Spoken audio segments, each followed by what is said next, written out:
No ar já.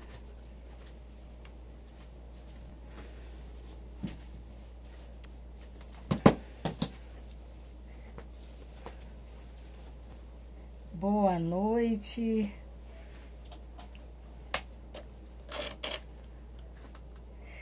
Boa noite a todos.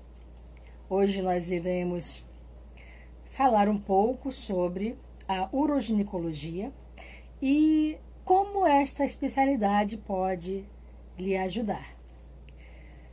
Eu irei aqui falar com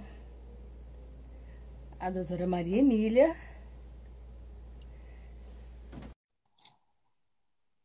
Esperando aqui a conexão.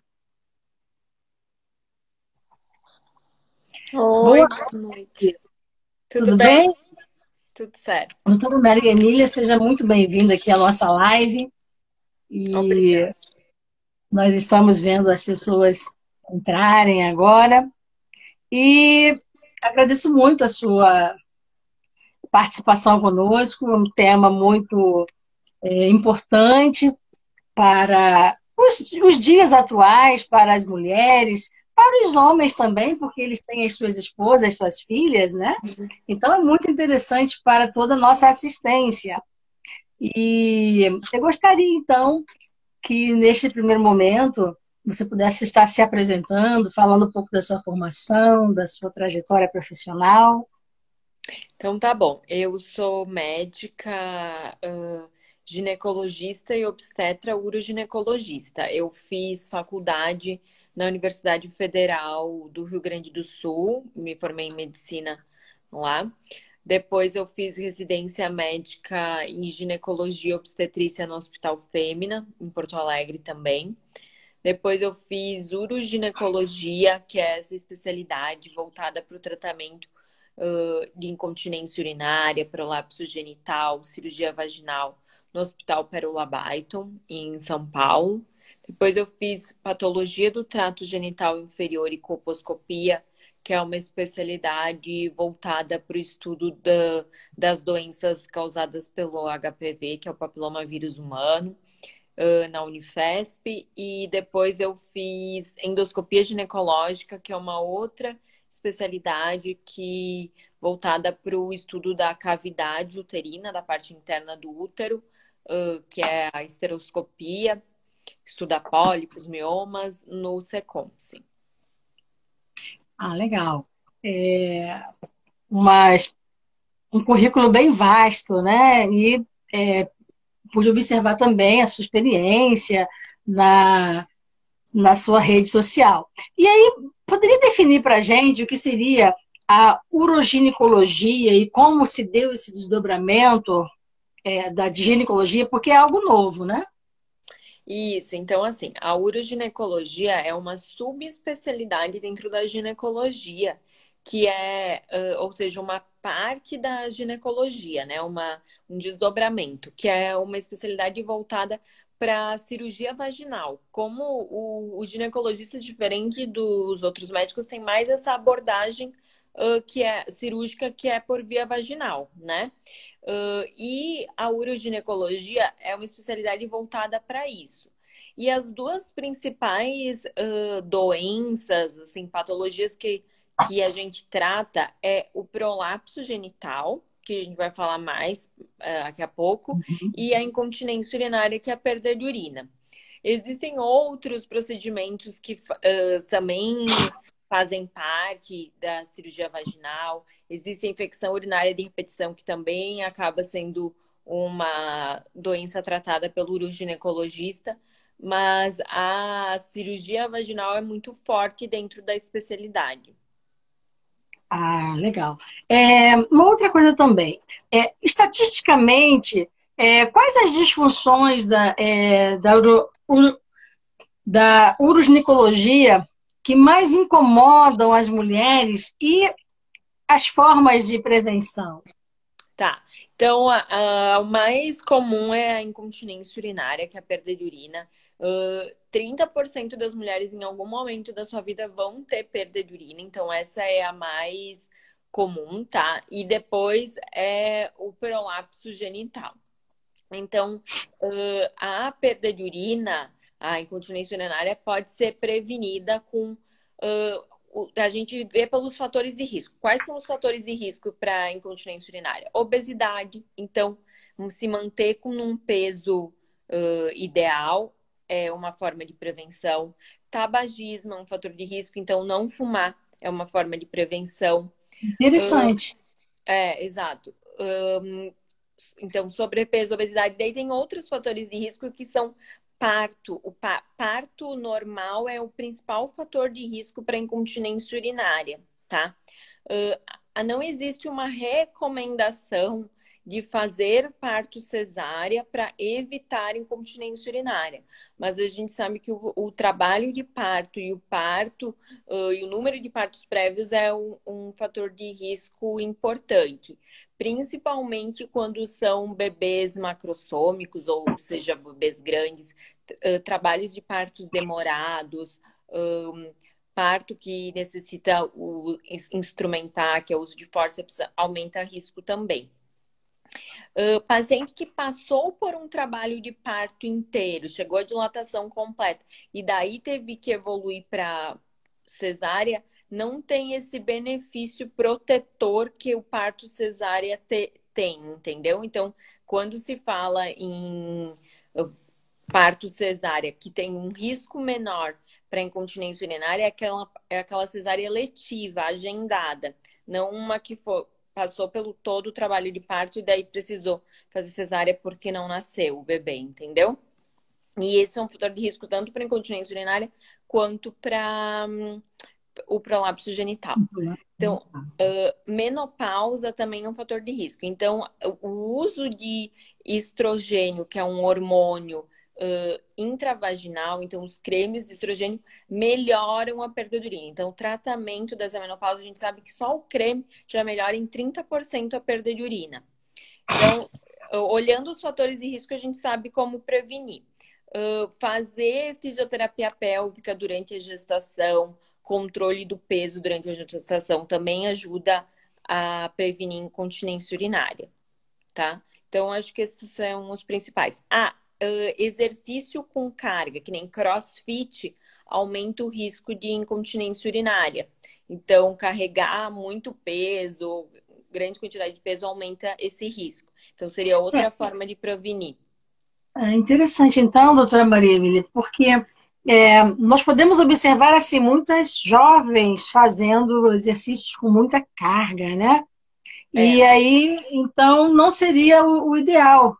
Para o assoalho pélvico, não. Porque o assoalho pélvico é esses músculos e ligamentos que sustentam a pelve, que é essa parte aqui onde estão os órgãos genitais, né? Então, para o assoalho pélvico, exercício com muita carga, que nem crossfit, não é recomendado. Certo, certo. Então, assim, nós vemos, né, e até um alerta importante para as mulheres que estão fazendo exercícios se atentarem também para esta vertente, né? Doutora Maria Emília, quais são os tipos de perda urinária? Tá. Então, existem vários tipos.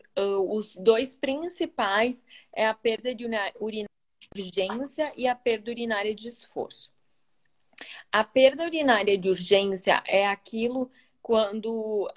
eu vou falar de mulher porque na área de ginecologia a gente estuda só mulheres, né? Então, é que eu tá toda hora com vontade de fazer xixi. Quando dá vontade, tem que sair correndo para o banheiro. Fazer xixi várias vezes por dia. O normal é fazer xixi até 7 a 8 vezes por dia. Então, quando é acima disso, já tá aumentado essa frequência urinária. Levantar de noite para urinar, perder urina e não sentir que está perdendo, acordar e ter feito xixi na cama. Então, esses todos são sintomas de urgência, tá?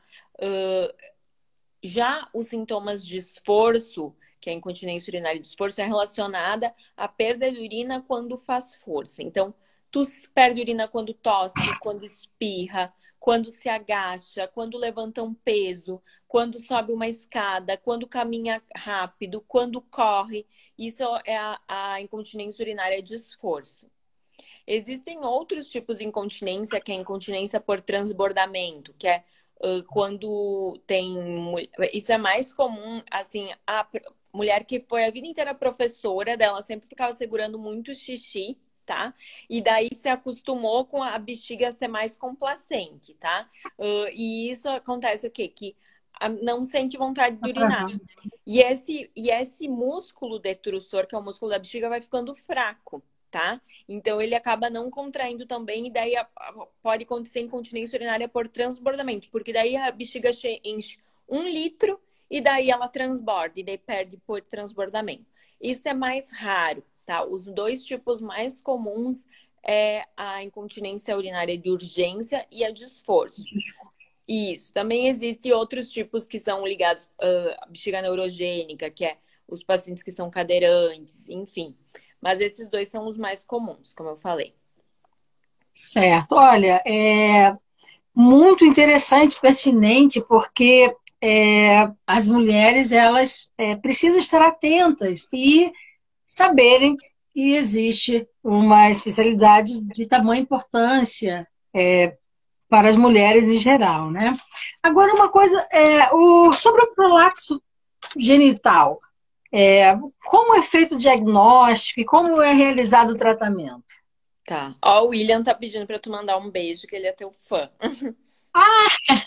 William, um beijo, viu? Você é um assistente assim maravilhoso, está sempre presente. É um amigo meu também da faculdade e um amigo irmão, companheiro, viu? Um grande beijo, querido. Então, desculpa, qual que era a mesma pergunta que tu me fez? Em relação ao prolapso genital, como é feito o tratamento, o diagnóstico e tratamento? Tá, então, o que que é o prolapso? O prolapso é a queda dos órgãos da pelve, tá? Sejam eles a bexiga, então pode ser a queda da bexiga, ou a queda do útero, ou a queda do intestino. E daí cada um tem um nome, que a queda da bexiga é a cistocele, o prolapso uterino, né? Uterocele, e o prolapso do intestino é a enterocele. Assim, a grande maioria das cistoceles, mais de 90%, ou seja, da queda da bexiga, está relacionado ao prolapso do útero, tá? Então, ter um prolapso de bexiga que precisa operar é porque tem um prolapso do útero associado, certo? Como que é feito o diagnóstico? O diagnóstico é feito pelo exame físico. Então, quando a mulher vem na consulta, a gente vai examinar e tem um prolapso, que pode ser sintomático ou assintomático. Ou seja, ela pode ter sintomas daquele prolapso, sentir que a bexiga tá baixa, ela fala, eu tô sentindo a bexiga baixa, tô sentindo o útero baixo, tô sentindo que tem uma bola na vagina. Essa é a queixa. Sinto uma bola na vagina, tô com dificuldade para urinar por causa dessa bola. Nos casos mais avançados, eu tenho que empurrar a bola para dentro para conseguir urinar. Você tem uma sensação de peso embaixo. Ou nos graus mais leves, que nem grau 1, grau 2, às vezes ela não sente nada. Tá? Então, mas o diagnóstico é no exame físico, a gente vai fazer o exame vaginal e vai pedir para fazer força na hora do exame, que é o que a gente chama de manobra de Valsalva. Então, pede para fazer força, na força a gente consegue observar. Nem todos os prolapsos precisam ser tratados. Então, eles têm graus. Grau 1, grau 2, grau 3 e grau 4. Até o grau 2, não é necessário fazer tratamento, tá? Assim, cirúrgico. A gente pode só acompanhar, fazer fisioterapia para melhorar os sintomas e não precisa fazer cirurgia. Já o que 13 e grau 4, eles acabam comprometendo a qualidade de vida, tá? Então, existem tratamentos cirúrgicos e tratamentos não cirúrgicos. No tratamento cirúrgico, a gente corrige o defeito. Então, vai ser examinado e vai ver. O que tá prolapsado, o que caiu foi a bexiga, foi o útero, foi o intestino. Então, a partir dessa avaliação do que tá prolapsado, é que se define o que vai ser feito na cirurgia. E nos casos de prolapso grau 3 e 4, é sempre importante investigar incontinência urinária oculta. O que que é isso? Às vezes, quando a mulher começa com o prolapso, ela tem perda de urina, tá? Daí o prolapso vai aumentando de tamanho, aquela bola tranca e dificulta para urinar. Então, ela não para de ter perda de urina e começa a ter, na realidade, a dificuldade para urinar. Então, daí tu pergunta, tá, perde urina? Não, não perco urina. Ela não perde urina porque tem aquela bola que tranca. No momento que for resolvido o problema do prolapso, pode começar a perder urina, vai voltar a perder urina.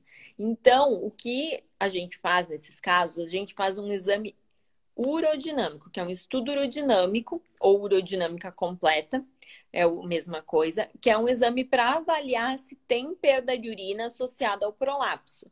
Então, nesse exame vai reduzir o prolapso, ou seja, empurrar o prolapso para dentro e fazer as manobras para ver se vai ter perda, porque se caso perder urina, já vai ser corrigido tudo no mesmo tempo cirúrgico, ou seja, na mesma cirurgia, para ela não precisar mais para frente ter que fazer outra cirurgia para corrigir a incontinência urinária. E as mulheres que não podem operar porque tem alguma cardiopatia, tem contraindicação para cirurgia ou não querem operar, tem a opção de usar o pessário vaginal. O pessário é tipo uma argola que coloca dentro da vagina e segura o prolapso dentro da vagina, tá? A paciente mesmo faz a higienização desse pessário, tá? E daí vai ser definido se vai ser uma vez por semana, se vai ser uma vez por mês, que ela vai tirar o pessário, vai lavar, higienizar e recolocar. Então, daí isso vai ser conversado com a paciente. No caso do uso de pessário, também é importante o uso de creme de hormônio na vagina, porque tem o risco desse pessário fazer úlcera na vagina, ferida na vagina, porque é um dispositivo que vai ficar ali dentro, entendeu? Então tem que ter esse cuidado quando se usa o pessário, né? Eu, em geral, acabo recomendando o pessário mais para essas mulheres que não podem operar porque tem alguma contraindicação cirúrgica ou são muito idosas, entendeu? Que o risco cirúrgico dela é muito alto. Porque para uma mulher jovem, por exemplo, uma mulher de 60 anos que está com prolapso, ela tem muitos anos ainda pela frente para ela ter que ficar manuseando o pessário. Não significa que ela não possa usar. A opção é sempre da paciente. Porque como tanto em prolapso quanto em incontinência urinária é algo que piora a qualidade de vida, mas não aumenta a mortalidade, né? Não, ela não vai morrer por causa do prolapso, não vai morrer por causa da incontinência urinária, ela vai viver pior. É um incômodo, né? Exatamente. Então a opção é dela, tá? Qual é o melhor tratamento para cada pessoa.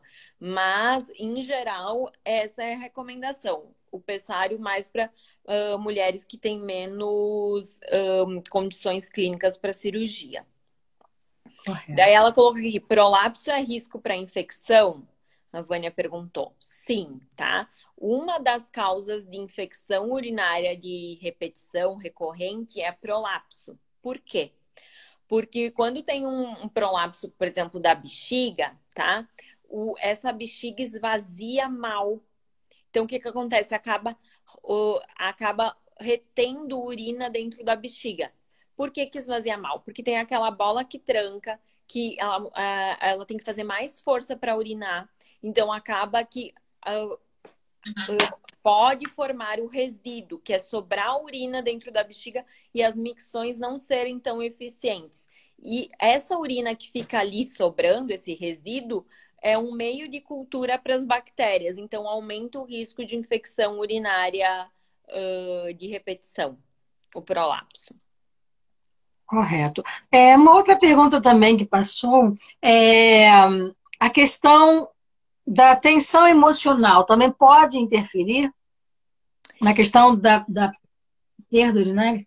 Sim, principalmente nos sintomas de urgência, incontinência urinária de urgência, é bem visível a associação com sintomas de ansiedade e depressão. Então, por exemplo, quando a mulher está pior da ansiedade, ela vai piorar dos sintomas da bexiga hiperativa, que é o nome dessa incontinência urinária de urgência.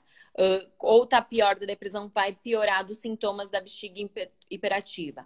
Existe uma outra doença que é a cistite intersticial, que é menos comum, que também é chamada de bexiga dolorosa, que é aquela mulher que sente dor quando a bexiga dela está cheia, que é muito associada com sintomas psicossomáticos. Então, se tiver ansiedade ou depressão e não estiver com isso controlado, vai ter uma piora dos sintomas e vai ser mais difícil de melhorar com o tratamento. Certo. Doutora Maria Emília, eu observo que as mulheres que chegam até ao seu consultório para tratamento, na verdade, então, é feita uma análise desta mulher por completo, né? Uhum. Até para determinar o tipo de tratamento, enfim. Né? Sim, com certeza. Investiga todos os sistemas. Que medicações que usa, quais são as doenças que tem, quais as cirurgias já foram feitas, se fuma, se tem constipação, porque o intestino trancado piora os sintomas do prolapso. E inclusive, depois do tratamento, se não resolver o problema, pode voltar esse prolapso. Então, sim, é feita uma avaliação completa.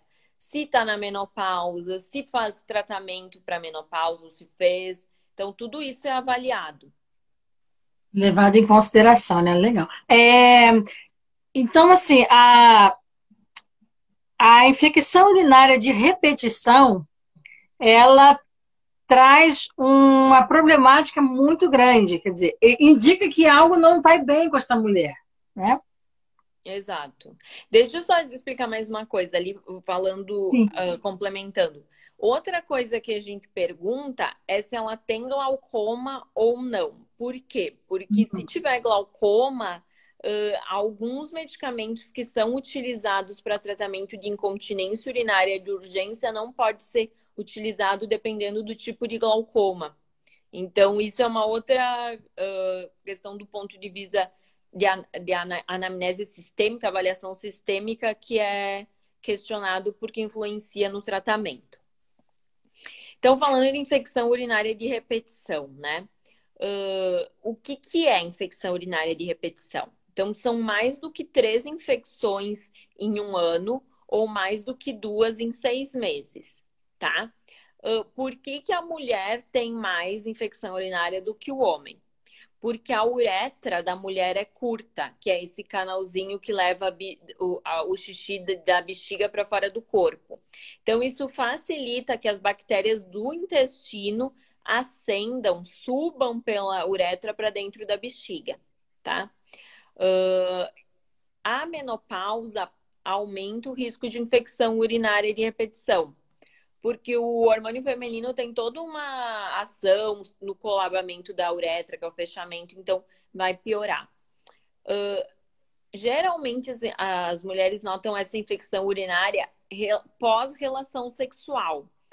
Por quê? Por causa que na relação sexual, no ato sexual, facilita com que essas bactérias da região do intestino da própria mulher acabam indo para dentro da bexiga pelo mecanismo mesmo da atividade sexual, tá? Então, nesses casos, o que a gente faz?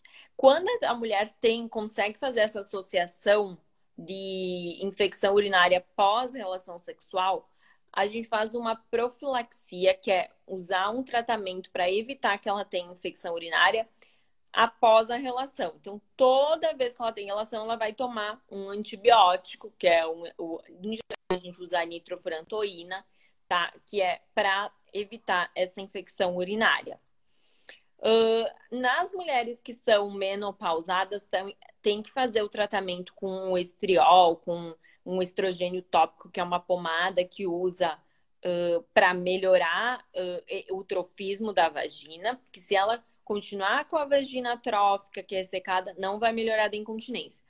E daí, nesses casos, em geral, a gente acaba usando a antibiótico profilaxia, que é esse antibiótico, um comprimido à noite, todas as noites, por pelo menos 6 meses, tá? Depois de 6 meses, a gente vai avaliar. Tem mulheres que vão conseguir ficar sem, tem mulheres que vão ter que manter. E por que se faz isso? Porque quando começa a ter uma infecção urinária atrás da outra, a bexiga perde a capacidade que ela tem, uma capacidade natural da bexiga de se defender das infecções, tá? Porque tem uma camada dentro da bexiga que tem um fator protetor que acaba eliminando alguma bactéria para evitar uma infecção urinária. Como quando começa um ciclo de uma infecção atrás da outra, a bexiga perde essa capacidade. Então, por isso que a gente acaba fazendo essa profilaxia, tá? Tem outras opções de tratamento, como o Uravaxon, que é um medicamento que funciona como uma vacina de Escherichia coli. É um medicamento tomado via oral, só que ele funciona como se fosse uma vacina, tá? E a E. coli é a principal causa de infecção urinária, então esse Uravaxon é uma vacina dessa bactéria que é a E. coli, e acaba inclusive funcionando quando a causa da infecção urinária foi outra bactéria. Por exemplo, foi uma Klebsiella, não foi uma Escherichia coli. O Uravaxon acaba funcionando também para profilaxia.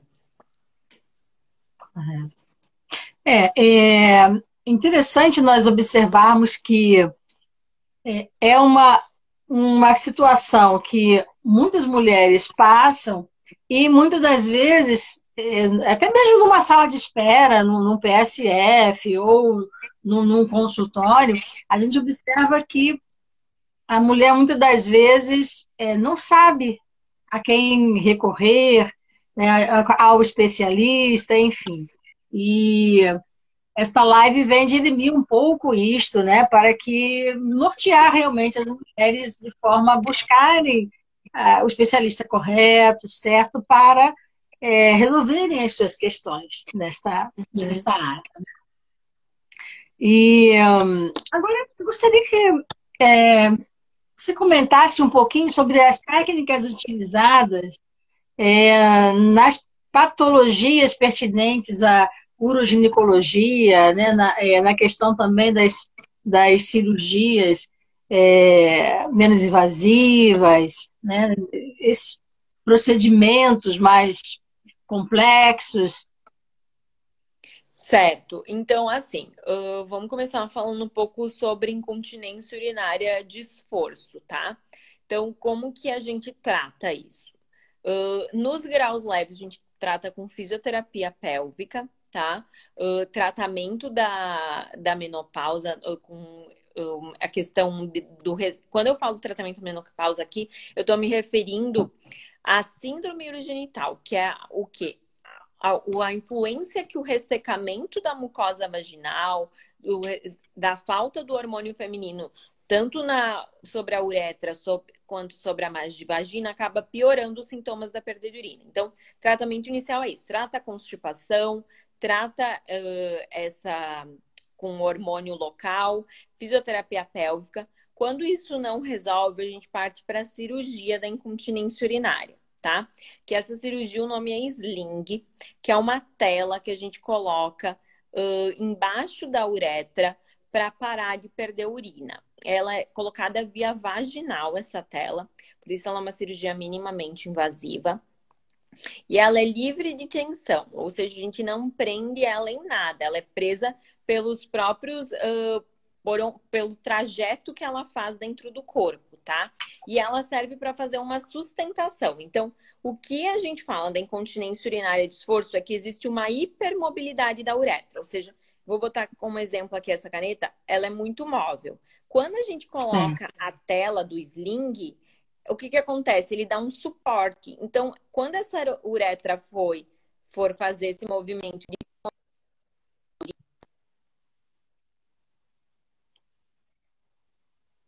que tem essa perda de urina, tá? Então, esse atualmente é o tratamento que tem mais eficácia para incontinência urinária de esforço.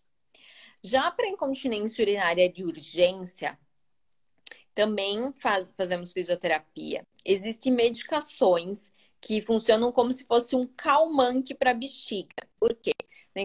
Na incontinência urinária de urgência, que é aquilo que tá toda hora com vontade, quando dá vontade tem que sair correndo pro banheiro, levantar de noite para fazer xixi,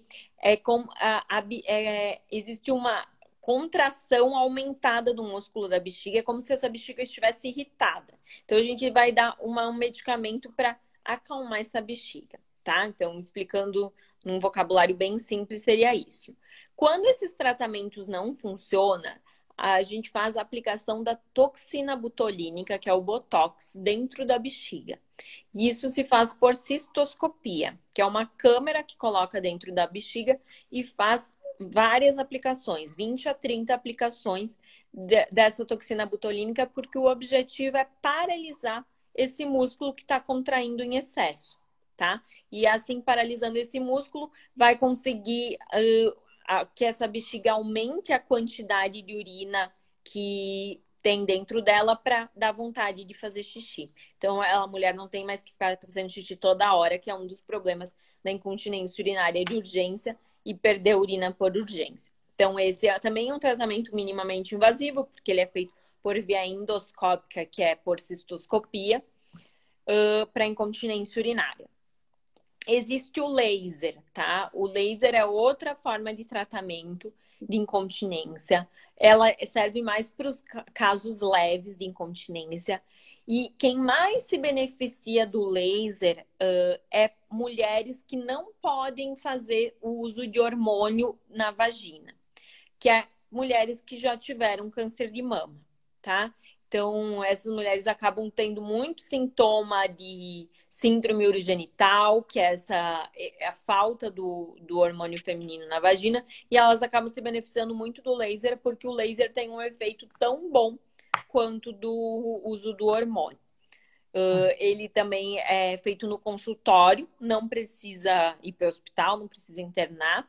E, em geral, é feito uma sessão por mês, por 3 meses. E esse efeito dura por 1 ano, tá? Às vezes dura até mais de 1 ano, mas pelo menos 1 ano, certo? Quanto aos tratamentos para o prolapso, né? As cirurgias para o prolapso. Então, o que se faz? Quando tem um prolapso uterino, numa mulher que já tem prole constituída, ou seja, já teve todos os filhos, existem tratamentos da histerectomia vaginal, que é a retirada do útero por via vaginal. Então, não precisa abrir a barriga, é tudo feito pela vagina. E, associado isso, se faz uma correção desse ligamento. Porque qual que é o entendimento hoje, tá? Que o problema não está no útero que caiu. O problema está nesse ligamento que sustenta o útero. É o ligamento que não tá bom, tá? Então, não adianta só tirar o útero que não vai resolver o problema. Precisa corrigir esse ligamento. Então, existem as técnicas que se chama de culdoplastia para encurtar esse ligamento, corrigir esse ligamento que está com defeita, ou criar um novo ligamento, que é que nem a fixação sacroespinhosa, que é um tipo de cirurgia que a gente faz também por via vaginal, para criar um neoligamento, um novo ligamento para dar suporte para esse fundo de vagina, no caso, quando é feita a retirada do útero, no fundo da vagina. Porque, como o problema é o ligamento, se eu não corrigir isso, apesar de estava com prolapso uterino, tirei o útero, resolveu o problema. Se eu não corrijo o problema do ligamento, pode cair o fundo da vagina, tá? Então, por isso que a gente fala que o prolapso pode voltar. Entendi. Então, depende das técnicas utilizadas, depende dos cuidados pós-operatórios. Por isso que sempre recomendo não perder não ganhar peso, perder peso para as pessoas que estão acima do peso, parar de fumar, evitar ficar carregando muito peso, tratamento da constipação, porque esses fatores de risco, que são os modificáveis, não forem tratados, não forem resolvidos, tem o risco do prolapso voltar. Existem os fatores que são os modificáveis, que são esses e os não modificáveis, que nem a idade. A idade não tem como modificar. A questão genética não tem como modificar. O número de partos que a mulher já teve, isso não tem como modificar. Então, a gente trabalha em cima dos fatores de risco modificáveis.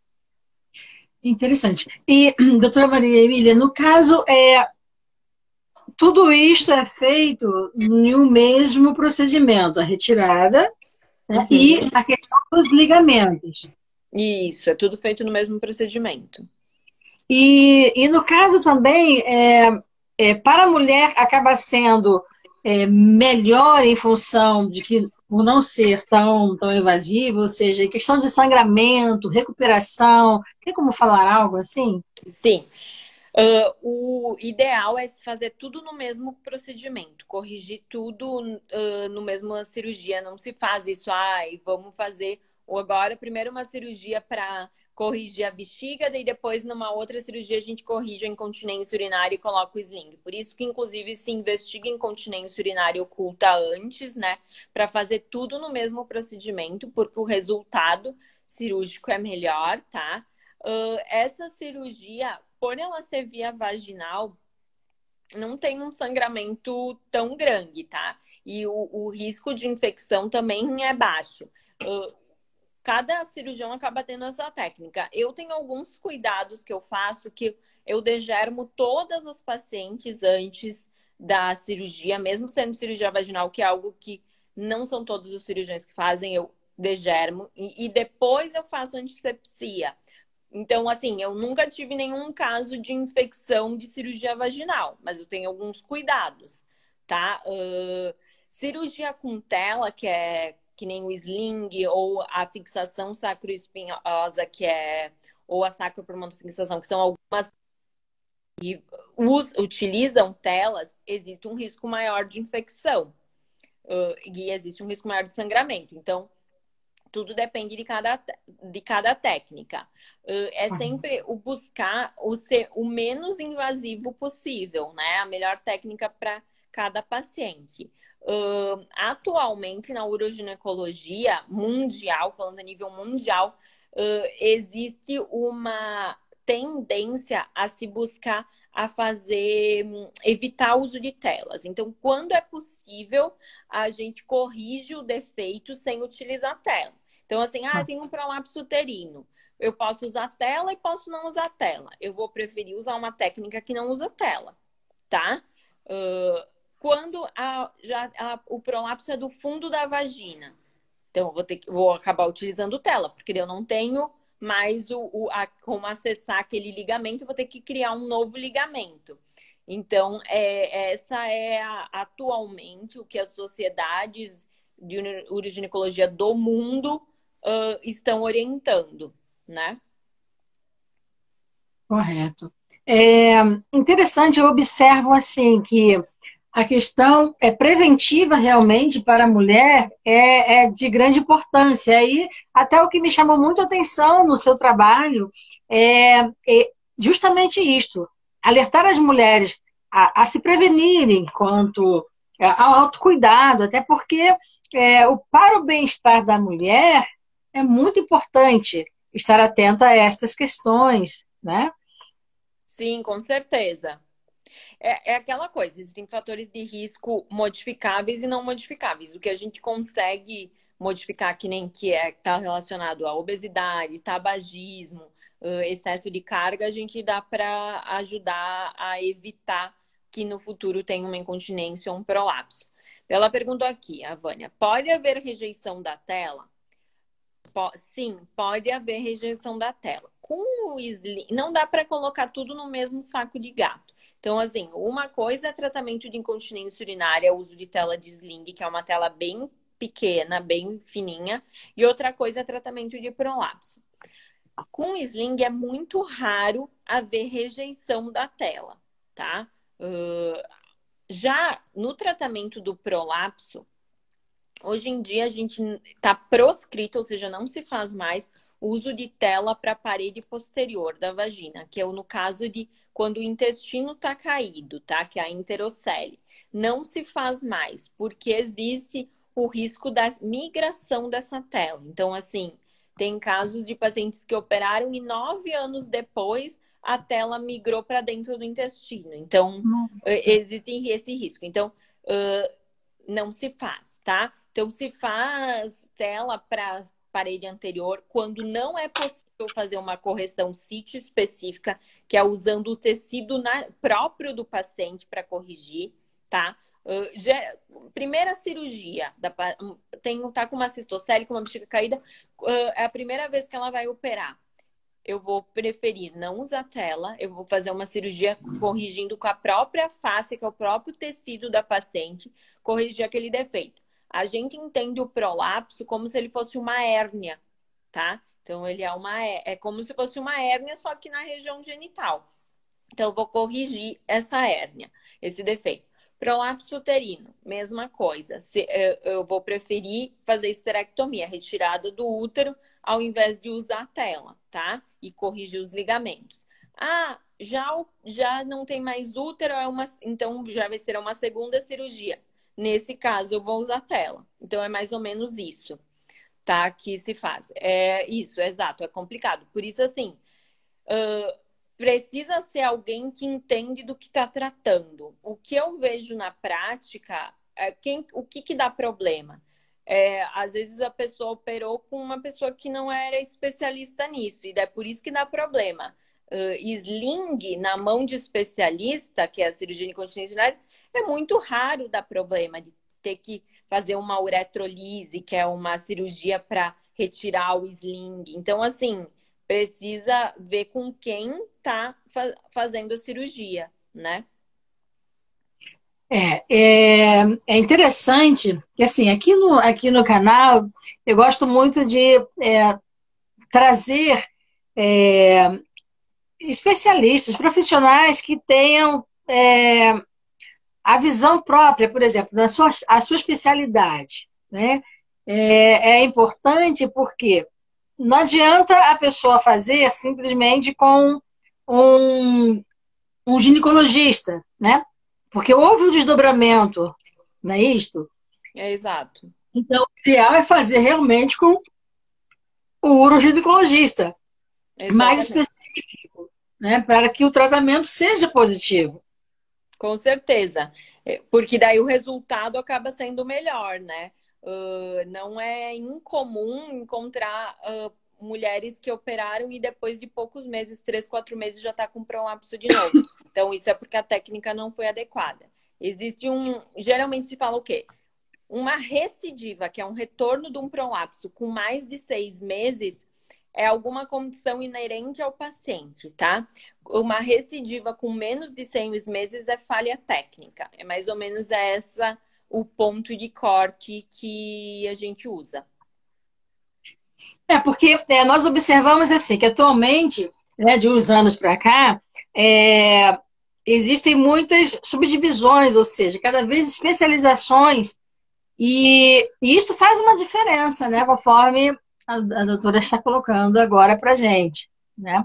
Agora, uma outra questão que eu gostaria de perguntar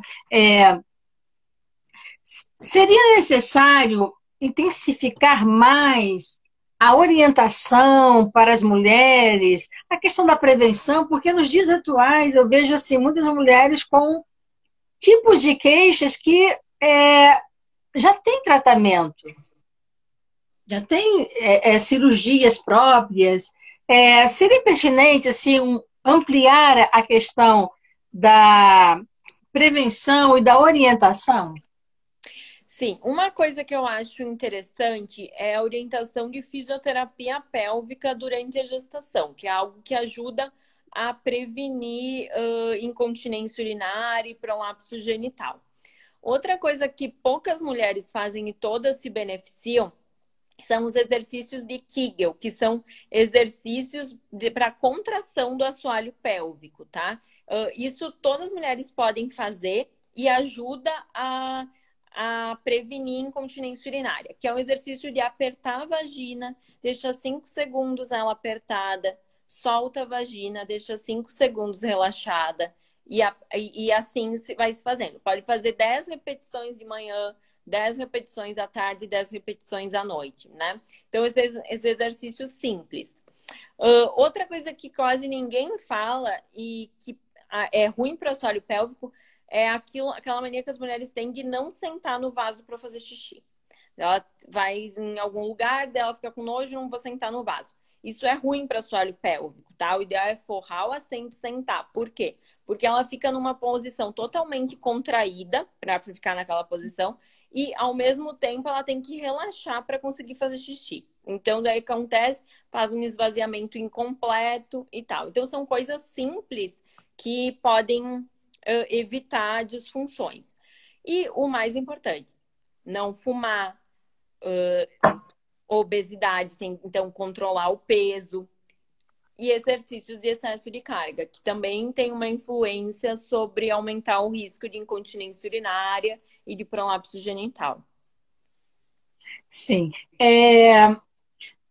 Interessante também a questão das jovens, né? Porque nós vemos que ao longo da vida a mulher vai apresentando problemáticas frente a esta área. E eu penso que se estas jovens, adolescentes e jovens tivessem realmente uma orientação frente, elas iriam poder se cuidar mais. Até porque se nós formos numa academia agora, nós vamos ver uma carga muito grande de muitas jovens fazendo exercícios com carga de peso que é totalmente prejudicial pelo que nós estamos vendo, né? Exato. Assim, tem gente que vai fazer isso e nunca vai ter prolapso, tá? E tem outros que vão fazer e vão ter. É porque tem os fatores e riscos que não são modificáveis, que nem a questão genética, que vai ter influência. É mais comum prolapso na raça branca do que na raça negra. Então, são fatores que a gente não consegue mexer, né? E que existem. Certo. A questão genética realmente é muito forte.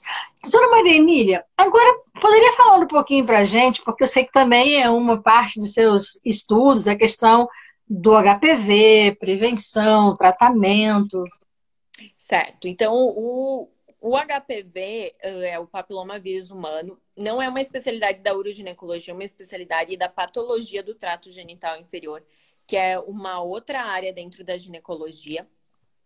E o que a gente sabe? Que o HPV ele está relacionado ao aumento do risco de câncer, tá?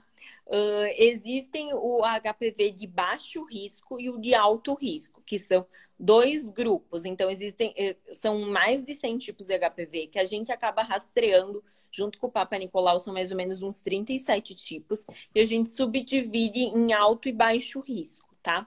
Então, o baixo risco geralmente está relacionado mais aos condilomas, às verrugas genitais, e o alto risco às lesões que podem evoluir para câncer, tá?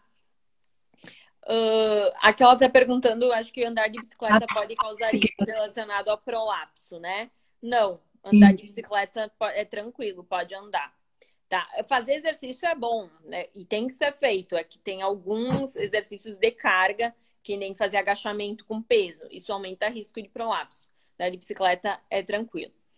Voltando ao HPV. Uma coisa que pouco se fala e que é a questão de pesquisar o HPV junto com o Papa Nicolau, tá? Eu vou contar um caso aqui, mas poderia contar vários, de uma paciente de 26 anos.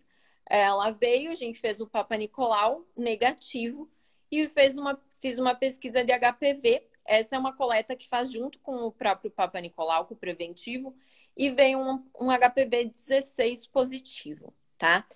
O HPV 16 e o 18 causam 70% dos casos de câncer de colo de útero. Daí, nesses casos, quando tem um HPV positivo, se faz um exame de colposcopia, que é um exame que olha o colo do útero com microscópio, tá? Nesse exame tinha uma lesão, eu fiz uma biópsia e veio um NIC2, que é uma neoplasia intraepitelial grau 2. Existe a neoplasia grau 1, 2 e 3, tá? Que é a neoplasia do colo do útero. São lesões que têm potencial de evoluir para câncer. O NIC1, o potencial é baixo, é de 1%.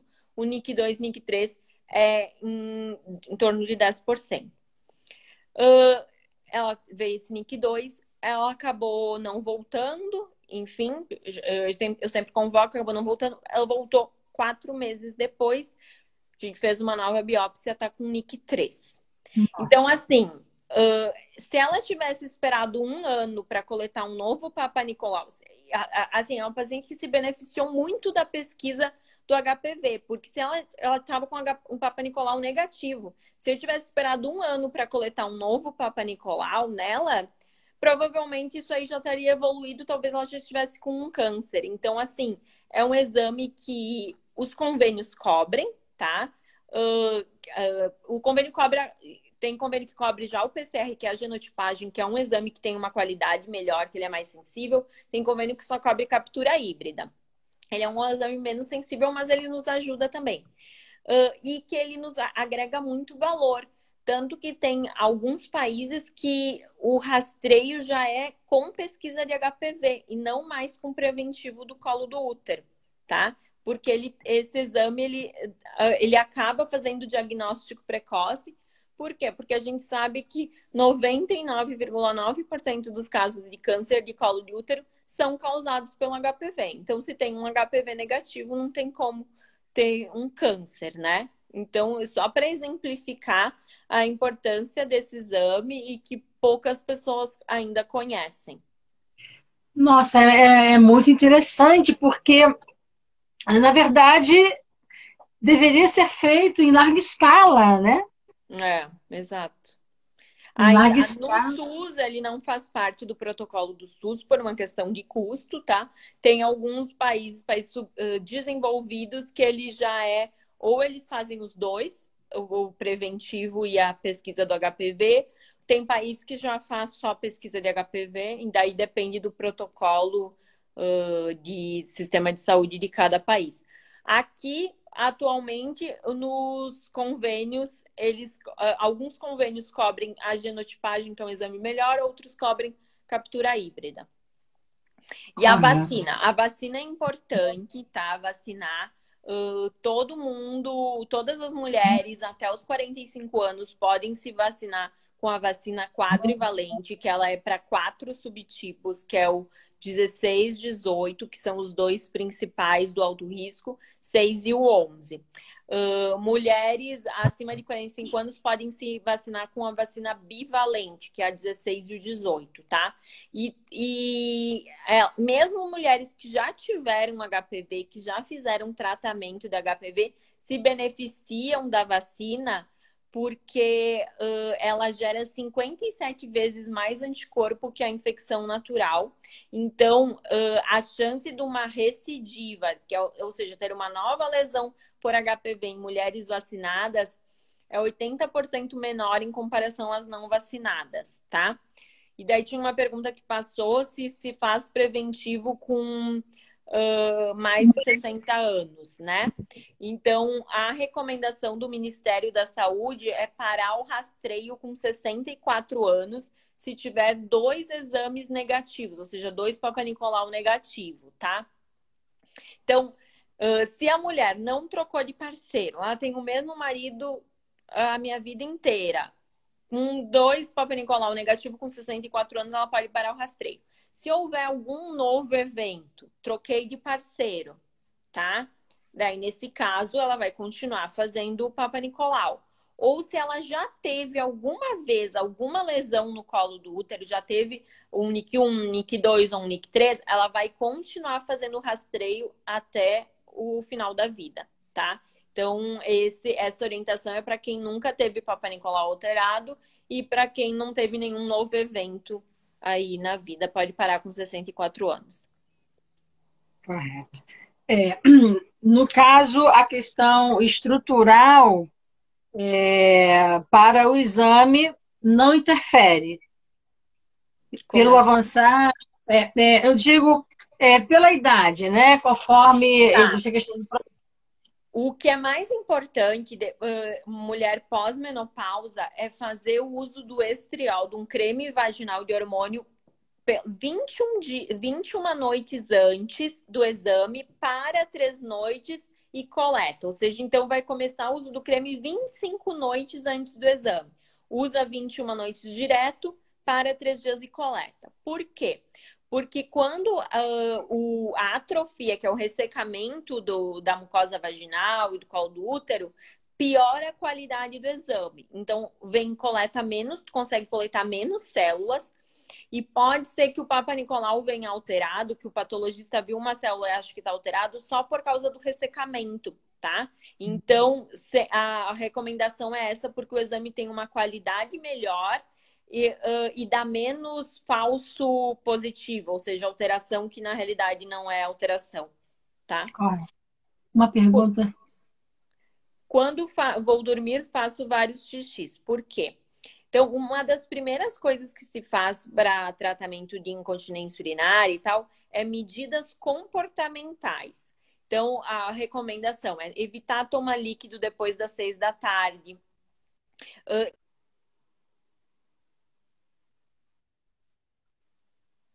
Ácidas que nem limão, laranja, abacaxi, tudo isso pode piorar a incontinência urinária. Então, as recomendações são... Primeira parte do tratamento é medidas comportamentais, que são coisas simples que já ajudam a melhorar a perda de urina. Então, assim, quando vou dormir faz vários xixi, tem que ver se está tomando líquido depois das 6 da tarde. Eu, infelizmente, não sou credenciada na Unimed. Doutora Maria Emília, assim, esta live está super interessante no sentido da orientação realmente, sabe? Eu estou observando pelos questionamentos que estão surgindo e pelo que eu vejo são situações que estão sendo apresentadas que podem ser muito evitadas ou que podem até mesmo serem a questão do tratamento mesmo, né?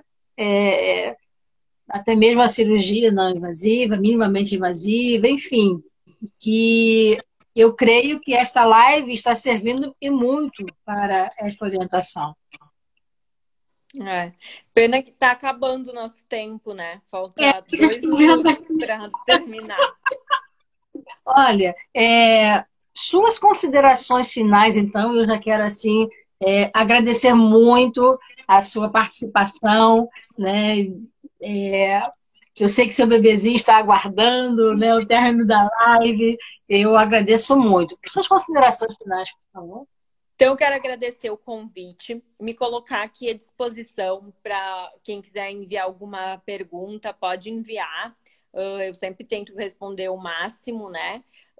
E a minha recomendação é o seguinte: existem os fatores preveníveis, que é que nem cigarro, obesidade, e os fatores não preveníveis. A gente sempre tenta buscar o melhor tratamento para cada paciente. Então, quando for procurar por um especialista, vê o currículo do especialista, vê se ele é especialista naquele teu problema, né? Para ter o melhor atendimento possível. Porque se tu pegar uma pessoa que tem uma especialidade voltada para aquilo, a chance dele resolver o teu problema é maior. Então, é isso que eu sempre costumo orientar, né? Ótimo mesmo. Assim, dirimiu muito as dúvidas e vamos realmente aqui para o final. Não tem mais como a gente permanecer em razão do tempo. Agradeço mais uma vez, doutora Maria Emília, que Deus possa continuar lhe abençoando e as pessoas podem ter acesso também ao seu Instagram. Claro, com certeza. Ela está colocando aqui, vamos fazer outra live? Vamos, só me convidar e a gente escolhe um tema. Já está convidada. Eu estou à disposição. Já está convidada, vamos agendar sim, viu? Que Deus abençoe também a nossa assistência aqui, as pessoas que estão nos assistindo, nós agradecemos muito.